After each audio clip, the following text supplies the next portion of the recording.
আল্লাহ ছাড়া কোনো মাবুদ নাই, কোনো ইলাহ নাই।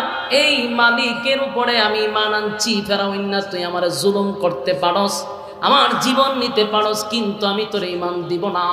ফেরাউন অর্ডার দিছে তেল গরম কর। তেল গরম করছে, একটা বাচ্চাকে তেলে ছাইরা দিছে রে। বলুন তো দেখি, আমার বাচ্চা আপনার বাচ্চা, আপনি আমার সামনে যদি একটা জ্বলন্ত তেলের মধ্যে আমার বাচ্চাটাকে ছেড়ে দেয়, আল্লাহ ভালো জানে আমাদের ঈমানের অবস্থা কি হবে। কথা হয় না? বেনাগিরি তো করি আমরা ঈমানদার। এমন পরিস্থিতি যদি সামনে দাঁড়ায় গো, কতক্ষণ আমাদের ঈমান থাকবে? আবার হইল মা, বাপের থেকে মা সন্তানের প্রতি আরো মায়া।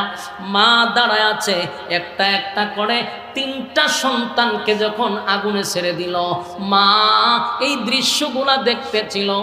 যখন দুধের বাচ্চাটাকে ফেলে দিবে, মার চোখ দিয়া পানি পড়তেছিল।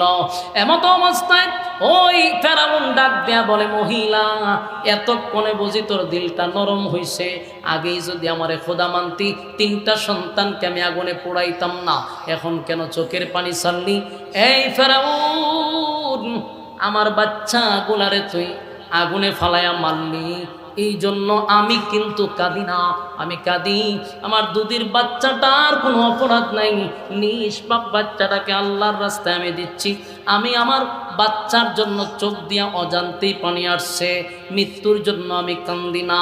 এমনি আল্লাহ রাব্বুল আলামিনের পক্ষ থেকে এই বাচ্চার জবান আল্লাহ খুলে দিছে। চিৎকার দিয়া কোন সুবহান। বাচ্চা ডাক দিয়া বলে, মা গো, চোখের পানি মুছো গো মা, এই জাহেলের পাল্লায় পড়বা না। আমি তোমারে বইলা গেলাম, আগুনে পড়তে দিরি, আল্লাহর তরি জান্নাতে যাইতে দিরি নাই।